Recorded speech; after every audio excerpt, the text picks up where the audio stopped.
UP police constable की तैयारी बच्चे कर तो रहे हैं, लेकिन बहुत से बच्चों को यह नहीं पता है किस सब्जेक्ट को कितना पढ़ना है।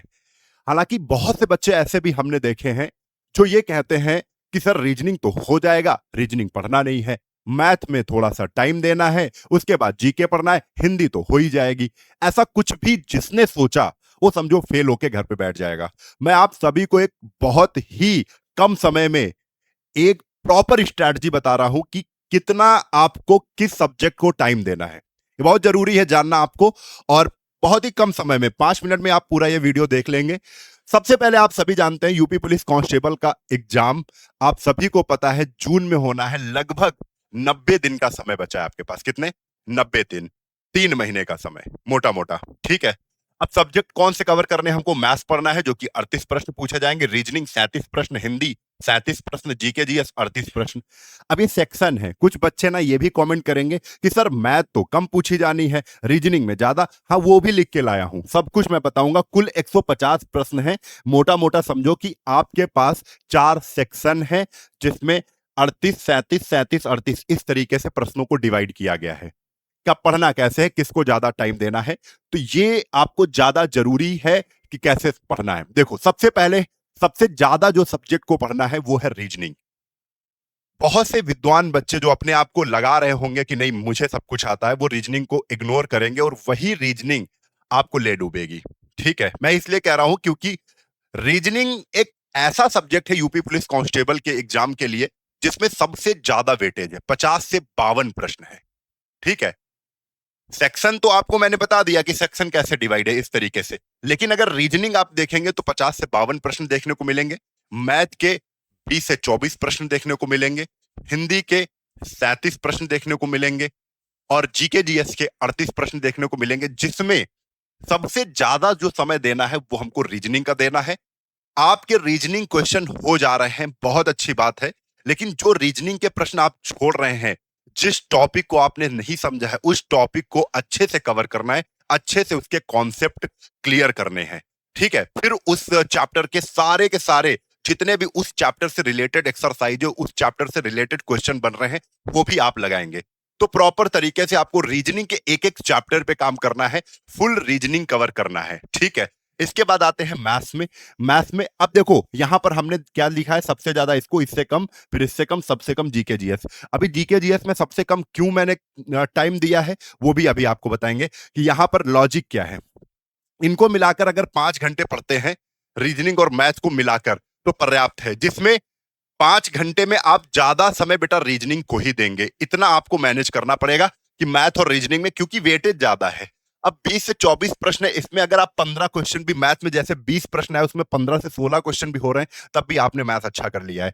ठीक है, अब हिंदी को जीके से ज्यादा क्यों समय देना है? एक बात बता दें, मैथ, हिंदी और रीजनिंग, ये तीनों के तीनों स्कोरिंग सब्जेक्ट हैं। स्कोरिंग का मतलब आप हिंदी में भी फुल स्कोर कर सकते हो। अगर 37 आ रहे हैं तो 35 के ऊपर मार सकते हो। कब मार लोगे? जब जीके जीएस से ज्यादा हिंदी को समय दोगे। लेकिन बच्चा क्या कर रहा है, आपको एक ऐसे ही सोच के देखो कि मैंने कह दिया जीके जीएस, तुम पूरा दिन जीके जीएस पढ़ो, पूरा दिन, तब क्या आप 38 में 35 कर पाओगे? नहीं कर पाओगे। तो उस चीज के पीछे भागना ही नहीं है जिस चीज का आपको पोर्शन पता ही नहीं है, जिस चीज में ये नहीं पता है कि क्वेश्चन कहां से बन जाएंगे। ये नहीं पता आपको कौन सा क्वेश्चन बन जाएगा, नहीं पता। लेकिन आपको हिंदी में पता है कितना सिलेबस है, कितना ही क्वेश्चन बनेगा, कर ले जाओगे। मैथ में पता है इतने ही चैप्टर है, इतने ही सही क्वेश्चन बनेंगे, सारे क्वेश्चन कर ले जाओगे। रीजनिंग में भी ये कंफर्म है, लेकिन जीके जीएस में नहीं है। तो जीके जीएस को टाइम दो। जैसे हिंदी और जीके जीएस में मैंने 3 घंटे दिया है, लगभग 1 से 2 घंटे आप इसमें दो, लेकिन ज्यादा समय हिंदी में ही देना है। हिंदी आपको प्रॉपर तैयार करना है, जीके जीएस कोई तैयार नहीं कर पाया, इसलिए मैंने लास्ट में रखा हुआ है। समझ रहे हो? मेरी भावनाओं को आपको समझना है और उसी हिसाब से तैयारी करना है। कुल मिला के आपको मैंने ये मिनिमम बताए हैं कि 8 घंटे पढ़ने जरूरी है, मिनिमम। मैक्सिमम आप 10 से 12 घंटे आप एवरेज मान के चलिए अपना। और 10 से 12 घंटे कैसे पढ़ना है आपको? हर बार 3 बार, हर दिन, एक दिन में आपको 3 बार पढ़ना है। जैसे 3 बार कॉपी खोलनी है, अपने मन से कहना कि भाई 3 बार पढ़ना है मुझको। सुबह पढ़ेंगे तो 2 घंटे पढ़ लिया, शाम को पढ़े 2 घंटे, और रात को पढ़े 2 घंटे, 6 घंटे हो गए। यही सोच के देखो, अगर 3-3 घंटे बैठ रहे हैं तो 9 घंटे हो जाते हैं। ठीक है? तो बैठने की क्षमता को बढ़ाना है और 9 घंटे के बाद भी आपके पास बहुत समय है जिसमें आप अच्छे से सो लोगे, अच्छे से सब कुछ कर लोगे। तो मिनिमम 10 से 12 घंटे एवरेज बना के आपको चलना है, कितनी पढ़ाई करना है, क्योंकि 3 महीने का समय है, 90 दिन बहुत ज़्यादा नहीं होते हैं। उसमें अपना सिलेबस कवर करना है, पहले रीजनिंग को कवर करिए, फिर मैथ्स के सारे चैप्टर कवर करिए और हिंदी के। जीके जीएस को आप वन लाइनर फॉर्मेट में पढ़िए। आप लूसेंट किताब से वन लाइनर को हाइलाइटर का यूज करके आप पढ़ते जाइए, वो बेहतर है। ठीक है, ये आपको करना है। यूपी जीके जीके जीएस में भी थोड़ा ज्यादा देख लेना, उससे भी क्वेश्चन बनेंगे। करंट अफेयर है, वन लाइनर जीके जी स्टैटिक जीके है, उस पर ध्यान देना है। कुल मिला के आपको ये समझ में आ गया कि कैसे पढ़ना है, किस सब्जेक्ट को ज्यादा समय देना है। इसको इग्नोर मत करना, इसको सारा कवर करके चलना है। फुल स्कोर करना है इसमें, इसमें अच्छा स्कोर करना है, इसमें अच्छा स्कोर करना है। ये तुम्हारे हाथ में नहीं है, तो इसके पीछे भागना नहीं है। तो तुम्हारे हाथ में नहीं है, उसको छोड़ देना है। ठीक है, वो अपने आप देखा जाएगा। पढ़ना है, ऐसा नहीं है कि आप इसको बिल्कुल इग्नोर कर दें। आप करंट अफेयर्स पढ़िए, कम से कम 6 महीने की। आप स्टैटिक जी के वन लाइनर फॉर्मेट में पढ़िए, आप यूपी जी के वन लाइनर फॉर्मेट में पढ़िए। आप स्पीडी नाम की एक किताब आती है रेलवे की, उसमें वन लाइनर क्वेश्चन होते हैं, रिपीटेड मिलते हैं, तो आपको और कॉन्फिडेंस आएगा, रट जाएंगे क्वेश्चन। ठीक है, और लूसेंट से पढ़िए, ये करना आपको। क्लियर? अब ये सब पढ़ने में अगर आपको एक प्रॉपर एक अच्छा कोर्स चाहिए, तो हमारी टीम बहुत ही बेहतरीन तरीके से यूपी पुलिस कांस्टेबल 2025-26 के लिए पढ़ा रही है, जिसका नाम है रक्षक बैच। रक्षक बैच 899 है, लेकिन आपको इस टाइम इसमें ऑफर मिल रहा है 50% ऑफ का। आपको एक कूपन कोड लगाना है। कूपन कोड आप ध्यान रखिए, आर कैपिटल लेटर में लिखना है सब कुछ, RAM50।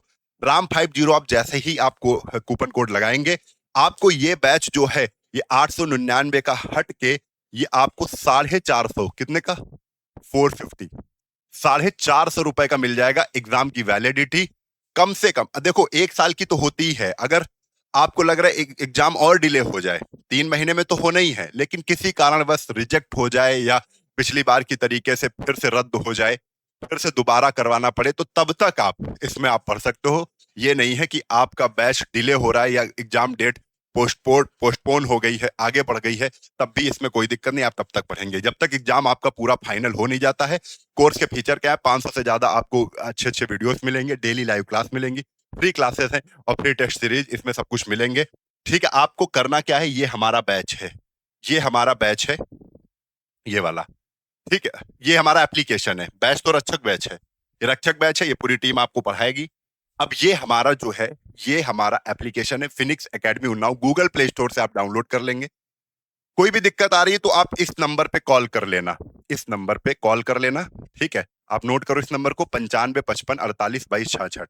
लेकिन अगर कोई दिक्कत आ रही है तो आप इस पे व्हाट्सअप कर सकते हैं, ये वाला नंबर व्हाट्सअप वाला है। इस पे कोई भी दिक्कत आ रही है, आप कॉल नहीं करना चाहते तो व्हाट्सअप करके आप अपनी क्वेरी इसमें डाल देंगे, आपको उसको समाधान मिल जाएगा। क्लियर है? तो गूगल प्ले स्टोर पर जाके डाउनलोड कर लेना, नाम नंबर डाल के रजिस्ट्रेशन कर लेना, फिर पुलिस वाले सेक्शन में जाएंगे, वहीं वहीं पर आपको रक्षक बैच मिल जाएगा।